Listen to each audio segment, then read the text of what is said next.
Mumbai corporation തെരഞ്ഞെടുപ്പിൽ താക്കറെ കുടുംബത്തിന്റെ 3 പതിറ്റാണ്ടു നീണ്ടുനിന്ന കുത്തക തകർത്ത് ബി.ജെ.പി. സഖ്യം അധികാരം പിടിച്ചെടുത്തത് കോൺഗ്രസിന്റെയും യു.ഡി.എഫിന്റെയും രാഷ്ട്രീയ ദിശയെ തന്നെ ചോദ്യം ചെയ്യുന്ന നിർണായക സന്ദേശമായാണ് വിലയിരുത്തപ്പെടുന്നത്.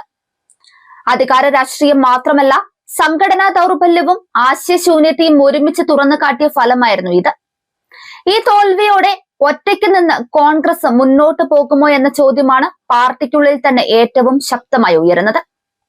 തെരഞ്ഞെടുപ്പിൽ തുടച്ചു നീക്കപ്പെട്ടാലും തത്വങ്ങളിൽ വിട്ടുവീഴ്ച ചെയ്യില്ലെന്ന രാഹുൽ ഗാന്ധിയുടെ പ്രഖ്യാപനം വാചകതലത്തിൽ ശക്തമായി കേൾക്കുമ്പോഴും രാഷ്ട്രീയ നിലത്തേക്ക് വന്നപ്പോൾ അത് പരാജയങ്ങളുടെ ന്യായീകരണമായി മാറുന്നുവെന്നാണ് വിമർശനം. അമ്മ സോണിയാഗാന്ധി മുന്നോട്ട് വെച്ച സഖ്യ രാഷ്ട്രീയ ശൈലി കാലഹരണപ്പെട്ടതാണെന്ന രാഹുലിന്റെ നിലപാട് യഥാർത്ഥത്തിൽ കോൺഗ്രസിനെ കൂടുതൽ ഒറ്റപ്പെടലിലേക്കാണ് തള്ളിവിടുന്നത്. വിജയം പോലും ഉപേക്ഷിച്ച് ഒറ്റയ്ക്ക് നിന്ന് രാഷ്ട്രീയമെന്ന തന്ത്രം പിന്തുടരുകയാണ് ഇപ്പോഴത്തെ നേതൃത്വത്തിന്റെ തീരുമാനം.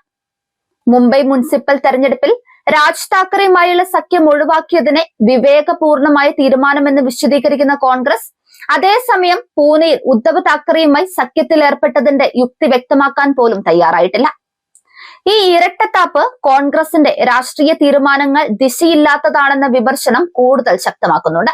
തമിഴ്നാട്ടിൽ നടക്കുന്ന ഉന്നത നേതൃയോഗങ്ങൾ കോൺഗ്രസിന് നിർണായക ഘട്ടമാണ്. ടി.വി.കെ നേതാവ് വിജയിയോട് മൃദു സമീപനം സ്വീകരിക്കണമോ, ഡി.എം.കെയുമായി സീറ്റ് വിഭജനത്തിൽ എത്രത്തോളം പിടിവാശി കാണിക്കണമോ എന്നതൊക്കെയാണ് ചർച്ച.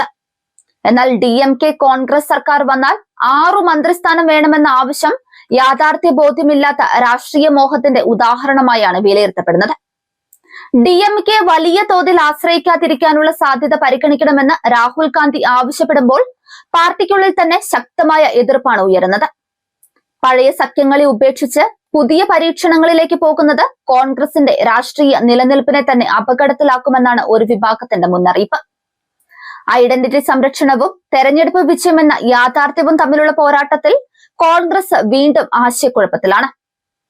മഹാരാഷ്ട്ര ബി.എം.സി തെരഞ്ഞെടുപ്പിൽ ഒറ്റയ്ക്ക് മത്സരിച്ച കോൺഗ്രസിന്റെ തീരുമാനം പലതരത്തിലും തിരിച്ചടിയായെന്നാണ് ഫലം വ്യക്തമാക്കുന്നത്. താക്കറെമാരുമായി സഖ്യത്തിൽ ഏർപ്പെട്ടാൽ ദേശീയ തലത്തിൽ ദോഷമാകുമെന്ന വാദം ഉന്നയിച്ചെങ്കിലും ഒറ്റയ്ക്ക് നിന്നതിന്റെ നഷ്ടം അതിനേക്കാൾ വലുതായി മാറി. അതോടൊപ്പം കോൺഗ്രസിനുള്ളിലെ സംഘടനാ പാളിച്ചകളും വോട്ടർ അടിത്തറയുടെ ചോർച്ചയും ഫലം തുറന്നു കാട്ടി. ബി.എം.സി തെരഞ്ഞെടുപ്പ് ഫലം സൂചിപ്പിക്കുന്ന മറ്റൊരു നിർണായക മാറ്റം കോൺഗ്രസിന്റെ മുസ്ലിം വോട്ടർ അടിത്തറ അസദുദ്ദീൻ ഒവൈസിയുടെ AIMIMലേക്കും സമാജ്വാദി പാർട്ടിയിലേക്കും മാറിക്കൊണ്ടിരിക്കുകയാണെന്നതാണ്. ഈ പ്രവണത വരാനിരിക്കുന്ന സംസ്ഥാന തെരഞ്ഞെടുപ്പുകളിലും കോൺഗ്രസിന് വലിയ തിരിച്ചടിയാകുമെന്ന സൂചനയാണ്.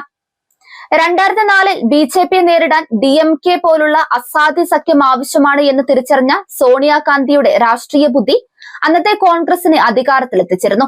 എന്നാൽ ആ പാഠം മറന്നാണ് ഇന്നത്തെ നേതൃത്വം മുന്നോട്ട് പോകുന്നത്.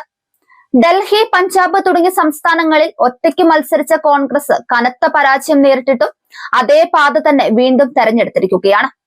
അവസാനം രാഷ്ട്രീയം ഒരു ആശയപ്രസംഗ മത്സരമല്ല, വിജയത്തിന്റെ കളിയാണെന്ന സത്യം കോൺഗ്രസും യു.ഡി.എഫും അംഗീകരിക്കുന്നത് വരെ ഇത്തരം തോൽവികൾ ആവർത്തിക്കപ്പെടുക തന്നെ ചെയ്യും. അധികാരത്തിന് പുറത്തുള്ള ആത്മതൃപ്തി രാഷ്ട്രീയമല്ല. ജയിച്ചാൽ മാത്രമേ ഒരു പാർട്ടിക്ക് ഈ കളിയിൽ നിലനിൽക്കാൻ കഴിയൂ.